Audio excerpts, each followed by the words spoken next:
I'm really proud of this slide. I think this is really the core of what SRF does. In the last 6 years, we've invested over $6 million in research. And we're going about it in we think, a really smart way, smart and strategic way. We have 7 scientific programs. The first one is basic and translational science. So what is basic science is it just studies it looks at everything at the cell and tissue level. Translational looks at the designing and testing different types of medicine for Syngap. Purpose, that's a really exciting program that you're going to hear more and more about, and especially this year and in the upcoming years. This is looking at existing medicines that are approved, they're already approved, and looking at how they can help kids now. So we're investing more on this. SMART is our medicines program, and this is looking at the VUS in our community and trying to figure out are they pathogenic, are they benign, and if they're pathogenic, what are the disease mechanism on those, and trying to find effective treatment for those, trying to understand more the missense variant and see if we can eventually identify more effective treatment for those individual affected by missense variants.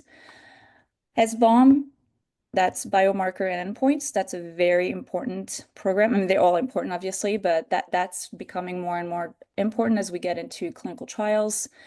This is biomarkers and endpoints will help us figure out if the treatments are effective. Facilitate, these are all of our biorepository, IPCSC lines, mice models, etc.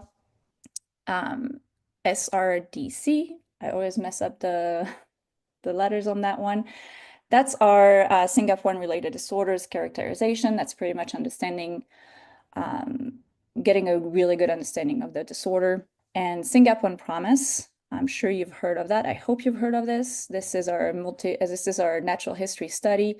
We have in 2024, when the impact report was done, we had 2 clinics. We had CHOP in Colorado. And this year we just announced that we are opening a 3rd clinic in Stanford. So this is a very exciting program, and Syngap1 the Promise program really falls under SRDC. So these are all of our program, really exciting, really important, and this is what we do to really move forward on research and accelerate. Yeah, go ahead, Mike.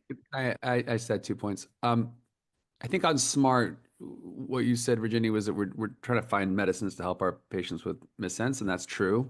But we're also trying to make sure patients with missense get diagnosed. It's really crystal clear from a genetic report when a patient has a protein truncating variant that's unambiguous, because again, all protein truncating variants behave the same, but every missense variant is unique.